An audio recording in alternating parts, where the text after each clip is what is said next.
Hey, this is Adam the First Sinner from Hate, and you're listening to the Dan Chan Show. Hey, Adam, how are you, mate?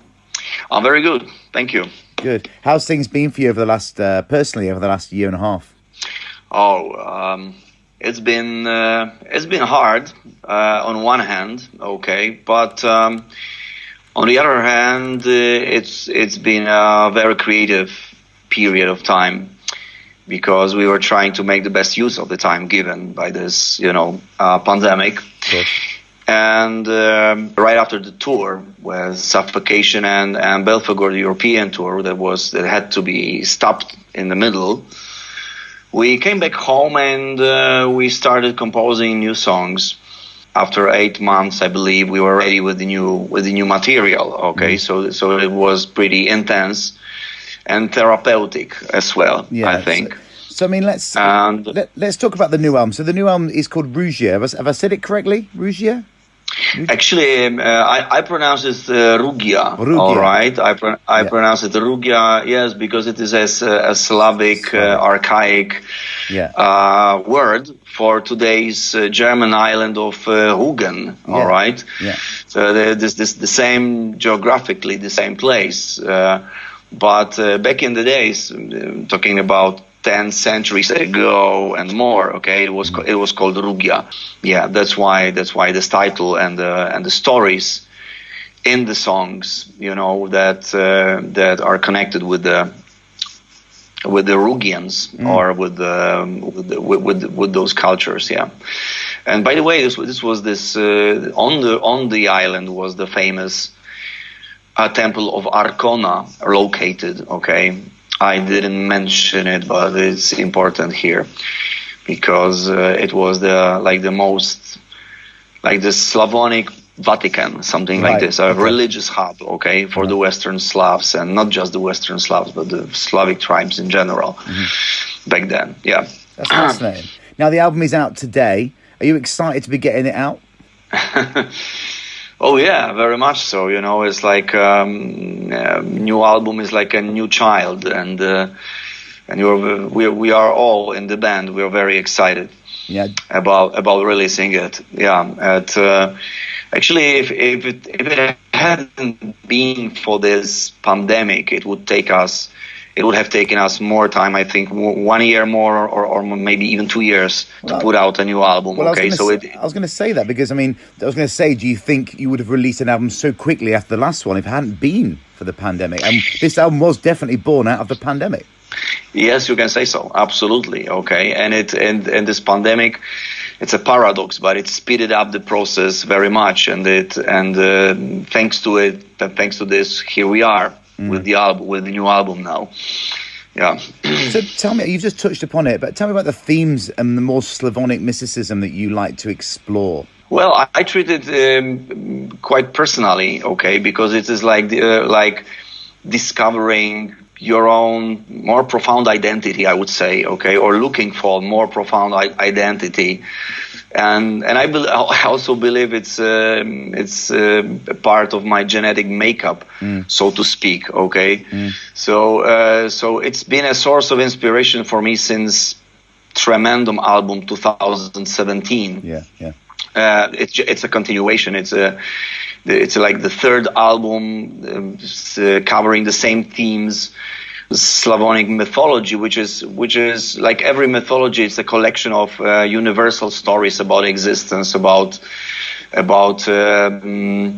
our place in the universe, and so on and so on. So using it as a frame, you can find a lot of meanings. You can also relate to contemporary world, the situations that we live in. Yeah. And I believe we still have quite a lot of lessons to learn from those ancient philosophies, especially about the nature and natural world and how we treat it. Yeah, of course. And we treat it very badly. Okay. Yeah. And on this album, we actually made one eco song, the first 100% ecological song from Hate, which is Son of Extinction, okay, which is a kind of manifest, I think, ecological so to speak, in favor of natural world, which was worshipped, like, totally by the archaic Slavs. Yeah. The deities in this Slavic pantheon were nothing more, nothing less, but natural elements, okay, or representation of the natural elements, and the human race was just children of those gods, okay, not created really, but born of those natural elements. So it was a connection, like 100% connection. We are like emanation of the natural world. I'm not sure if I can use this word. I'm not sure if there is a word like this, but works. Works. But you know what I mean. Yeah. 1-to-1. Yeah, of course. And this is important for everybody these days. I mean, to understand that this is us actually, and we are destroying ourselves in this way. Okay. Yeah. Killing the natural world as we do. Over the years, how do you think you've evolved? We've talked about the lyrical themes. What about the sonical themes of the albums over the years? How have you evolved? If we talk about this, all our activity, okay, over the years, we started from our roots are in the 90s, the death metal of the 90s, actually, okay. Yeah. And the last album, which you can call like pure death metal, was Awakening of the Liar. It was 2003, okay. Yeah. And then we just, I would say, we were expanding the style more when it comes to sound, when it comes to arrangements, and there was more black metal and some industrial elements in the music as well. Yeah. Starting from Anaklesis 2005, okay, and now it is still a mixture of death and black metal and some atmospheric stuff and some ambient elements that are integral part of our music. It's definitely it's very important, to be there. But still, on this album, there's a lot of aggression and vicious riffs, and and it is so. There's still, I would say, the essence is still the same, but this is more grown up form, maybe, more, I would say, more elaborate sound. We also attach great importance to production these days.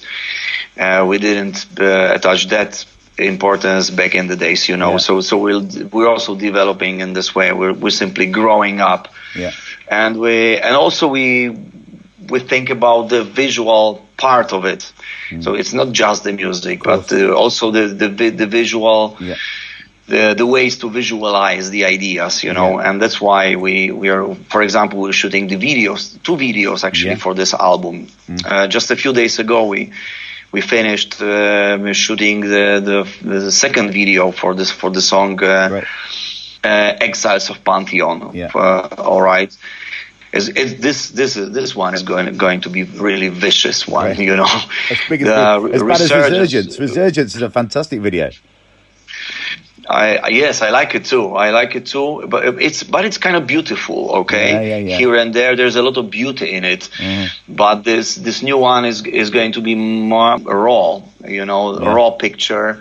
We were shooting this video. We had a very, very bad weather, for 10 hours in a row. It was raining heavily. All right.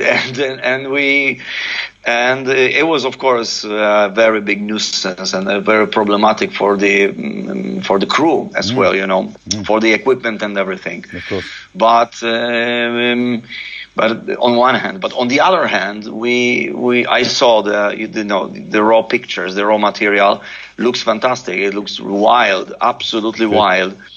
And it would be very hard to arrange something like this in an artificial way, using, fire brigade or something like this on the set. Yeah.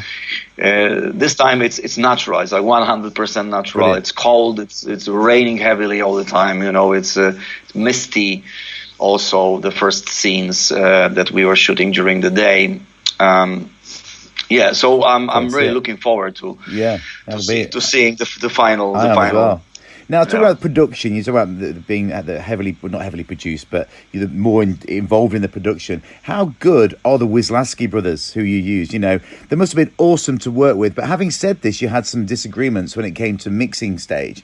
You kind of heard the album differently in different ways. Did this delay the album, and how did you rectify the situation? I'm fascinated. Well, we've been friends with the brothers for many years, okay? Because it was what, fifth album that we were doing with them, okay? Not in a row, but over the years. Yeah. And they are fantastic people and really excellent sound engineers, you know. And this small argument you're talking about was was at the end of the production, which is every time it's a very tense moment, you know, because when you're finishing you've been there, you know this very well. It's like time seems to accelerate at the end, you know, towards the end of the mixes, and then there's more stress, of course, okay, and. Here it was like it was a really interesting situation because the two brothers have different ideas, okay.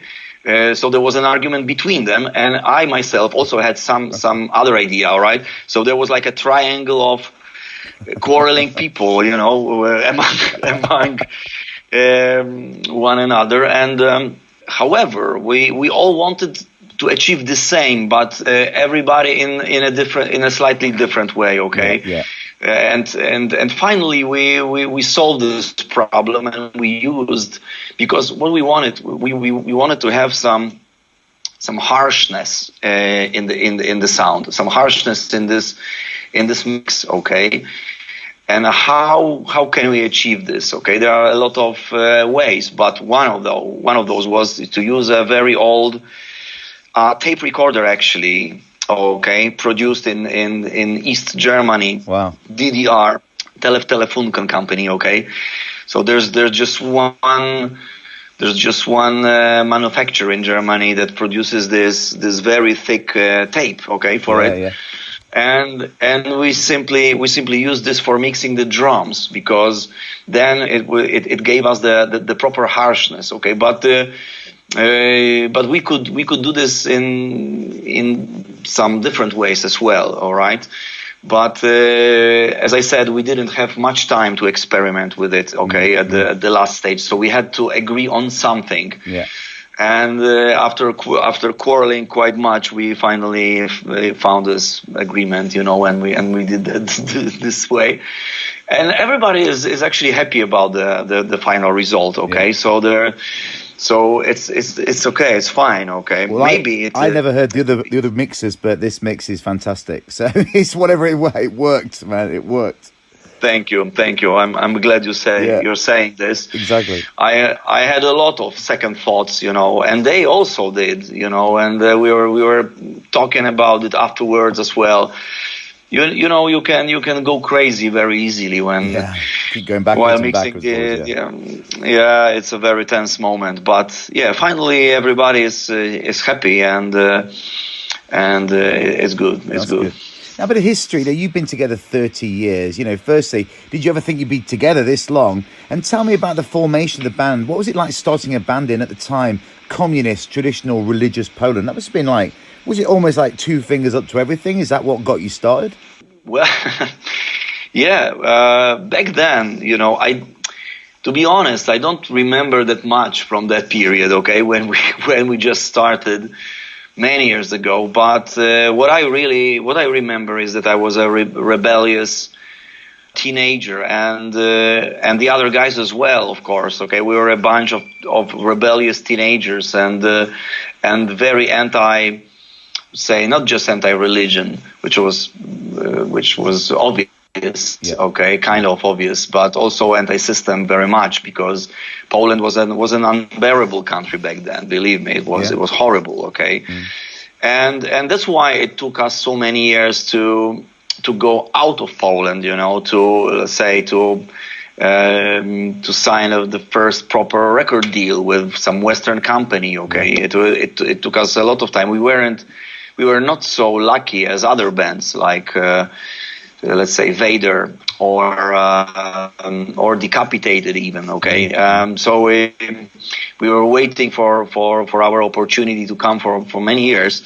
It was kind of hard to for example release an album back then, to find a budget to make a record, and so on and so on. But it was also very we were very determined, as far as I remember. So it was step by step we were building this, with if it's very hard on your if you have a lot of obstacles, okay, yeah, sure. It also makes you appreciate what you have after all. You know what I mean? It's nothing comes easy. Nothing is easy. Nothing is easy to achieve. All right. So this makes you either you get disheartened and you say, no, I'm not gonna do this, or you survive and then you truly appreciate what you have. Absolutely. Yeah. So in our case, it's this second option, and maybe that's why we are so. We've been there for so many years, okay? Because we still remember how hard it was back in the days, and now it's much easier, okay? And we simply appreciate it, and we push things forward still. Fire is still burning, I can say, and we're proud that we have built something that has existed for so long, and we're still, creating with ever-growing consciousness, I think. Yeah. So I'm really happy about it. I'm proud of it, And being from Poland, have you ever had issues with your lyrics? Say like Nurgle from Behemoth recently has. With it being quite a conservative country, do you have to watch what you're saying, or do you just don't care? Actually, you have to watch what you say sometimes. Really. Why is that? That's crazy, isn't it? That a European country as such has got these restrictions. I know Nurgle got through it in the end and came out the other side, but he had his problems for so many years. That's true, but Nurgle, he himself, I think he has this strategy of stirring some controversy all the time. You know what I mean? So he's very visible. He's visible, and that's and he pays the price for it, okay? Because there are a lot of Catholic fanatics, some really political crazy fuckers who are trying to kick him, all the time, kind of hunting for him, But finally, he's been victorious, a few times at least. But the hunt is going on still. We are not so visible in Poland, okay? We actually don't play much in Poland. We play, say, 15 shows a year maybe, okay, maximum. So the system doesn't really see us, as a threat. Yeah. We're not threatening the system that much, because, as I said, we're not so visible, and we actually play a lot outside Poland, and that's probably why we haven't been bothered that much. But I remember a few years ago, a few shows have been cancelled for political reasons. Okay, that's what I've been told. At least somebody said, "Okay, I cannot do this show here. Sorry, guys. Okay, we have to postpone it or forget about it, even. Okay, because there is some local authorities." Absolutely opposing this idea of you guys playing in this town or that town. So we had a few cancellations like that. Crazy, yeah. I agree with this. It's Russian standards, let's say. Okay, something like that. Really. Have you ever been tempted to put your head above the parapet and wind up some shit?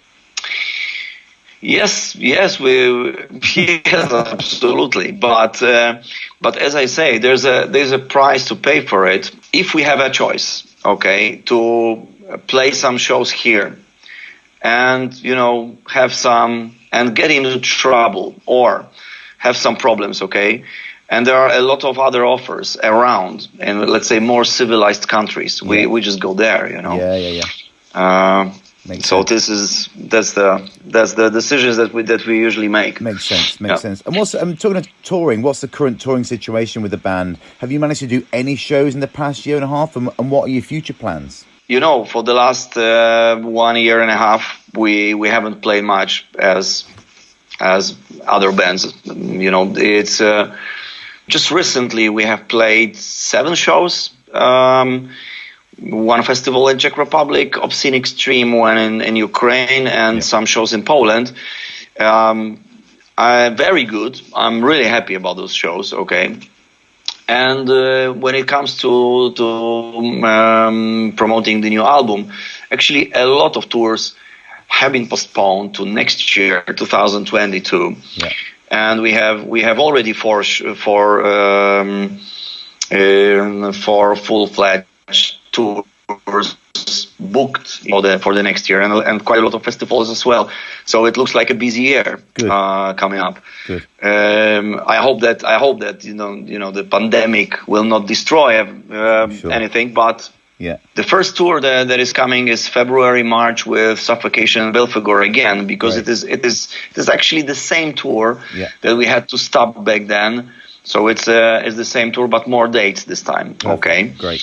So I'm looking forward to this. And then after this tour, we play one more with as a direct support to Vader in Scandinavia and Baltic countries. Awesome. And then an Asian tour. Awesome. We also have an Asian tour fully booked right now. So it looks really, really good, and I'm keeping my fingers crossed that everything will be just fine. So I'm pretty sure that we'll be very active concert-wise next year. Yeah. Awesome. And the corpse paint, how long does it take to get show ready? What do you mean exactly? You mean what do we? What are they for? Yeah, no, the whole makeup, the whole corpse paint. Is it take a lot of time to do that? You know, you must play some venues where you haven't got a lot of space and you've got to get ready. Is it time consuming? It is time consuming, but it is also very necessary, I think, for me, from my point of view. Okay, why? Because it is actually puts you in the proper state of mind. It gives you need this time really to concentrate. It changes you, actually, changing your face, changing your visibility, appearance like this. Visibility, you become someone else for some time, really, and it really does something to your head, to your state of mind, very much.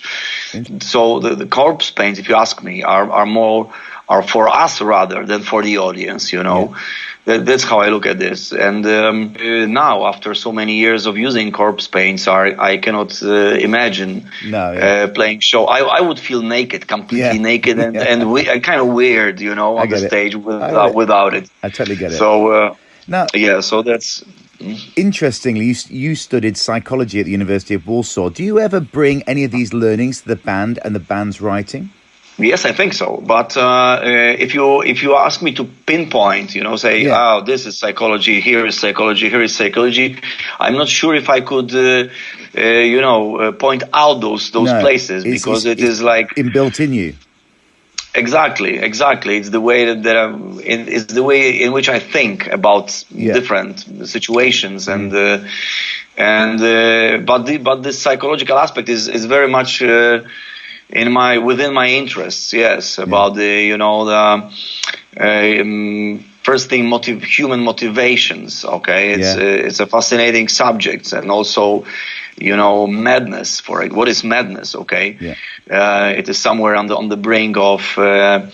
It's connected with creativity. I'm pretty sure of it. Okay, but maybe this is pushing boundaries further and further, and there is madness. Maybe or something like that. So there are lots of aspects, and with this education, you also.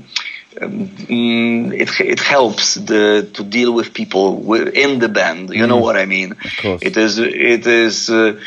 usually this band has always been a collection of different characters, usually very tough characters, you know, and strange characters, weird characters sometimes, and this lineup now this is no different. I mean, there are 4 guys, everybody is so different, okay, and everybody is so crazy in its own way, and it's you know, this personal element is usually the toughest one, actually, you know. I understand. And it helps me the way some knowledge that I got, you know,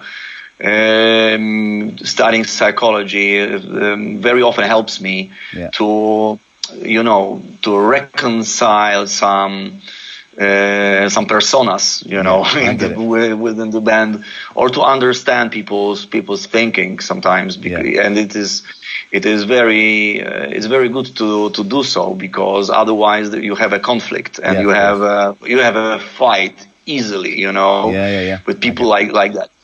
And also touring is another thing. While touring, and especially when a tour is a long one, okay. After 2 weeks, believe me, everybody is kind of tense. Everybody is kind of unhappy about this, about that. You know, starts this because it's a tough situation, and you need to deal with it somehow. You need to find some ways to solve the problems between people, you know, and also control your own emotions. Otherwise, you can blow up very easily, you know. Yes, this touring aspect is the hardest one. Yes, I think, especially when the tour is long. You know, I'm sure you've been on tour, so you know what it is. You have access to alcohol, access to drugs if you want, okay, and to so many other things. Exactly. So yes, you are kind of changed after some time. You know what I mean? And it can be difficult. Now, finally, one last question. I'm hoping you'll be able to answer this, because not everyone can. It's not easy. But what one track encapsulates everything that is hate from your repertoire? This is a tough one. If you had one track to show somebody who'd never heard your band and say, "This is what we are," bang, what would it be? Okay, it would be Exiles of Pantheon from the new album. Yeah, definitely. Yes. Yeah, because it has a lot of elements that you could find on Erebos album, on Morphosis album, back in the days, and it also has this ferociousness, dynamics, you know, of the music that we've been making. I think it's a good representation also for this new album. That's why we're shooting a video. We were shooting a video for this particular song, because I think it calls for visualization very much. Okay, by the way, it's kind of horror video, mystical zombiastic video, something like that. Love it. Well, Adam, thanks so much for the chat. Good luck with the album, and I'll catch you on tour at some point, I hope. You're very welcome, man, and it's a pleasure talking to you. Absolutely.